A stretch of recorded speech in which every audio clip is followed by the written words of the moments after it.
আসসালামু আলাইকুম প্রিয় শিক্ষার্থীরা, আশা করি তোমরা সবাই ভালো আছো। তোমরা যারা ষষ্ঠ শ্রেণীতে পড়ছো, তোমাদের অ্যানুয়াল অ্যাসেসমেন্টের জন্য কোশ্চেন নং 5 এর যে কোশ্চেনটি আসে তার খুবই গুরুত্বপূর্ণ অ্যাডজেক্টিভস এবং সিনোনিম আমি এখানে দিয়েছি। তোমরা এগুলো যদি পড়ে যাও, তোমাদের আর বাইরে কিছু পড়তে হবে না। আমি বলছি, তোমাদের কোশ্চেন যেখান থেকে করুক না কেন, এখানে অল্প কয়েকটা অ্যাডজেক্টিভ এবং সিনোনিম পড়তে হবে। এই কয়টা তুমি পড়ে গেলেই চলবে, তুমি একটু নোট করে নিও।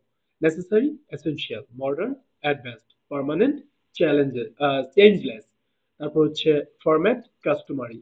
তারপরে conventional, traditional, fun, enjoyable, friendly, cordial or congenial, green, grassy, bright, shining or blazing, cheerful, happy or joyful, quiet, calm, simple, humble, narrow, slim, colorful, vibrant, clear, transparent, beautiful, attractive or good looking, long, lengthy, shiny, glossy or bright, exciting, thrilling, delicious, tasty or appetizing, ancient, old, vast, immense or huge, massive, huge, mighty, powerful, brilliant, radiant, brave, valiant or fearless, tall, large or big, grateful, thankful or obliged, warm, cozy or তোমার হচ্ছে cordial, dangerous, threatening, cold, chilly।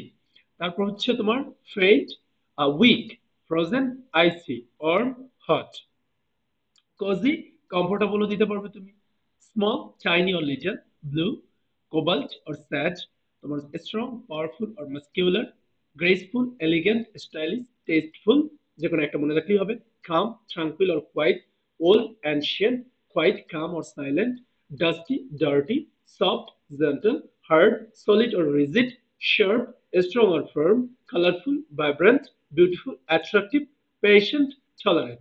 এই মাত্র 49টা। এই 49টা word এবং এদের synonym তুমি মুখস্থ করে তুমি পরীক্ষা হলে যাবে ইনশাল্লাহ। অ্যাডজেক্টিভের এই কোশ্চেন নং 5 এ তোমার কোনো প্রবলেম হবে না। আশা করি তোমরা ভালো থাকবে, সুস্থ থাকবে। আল্লাহ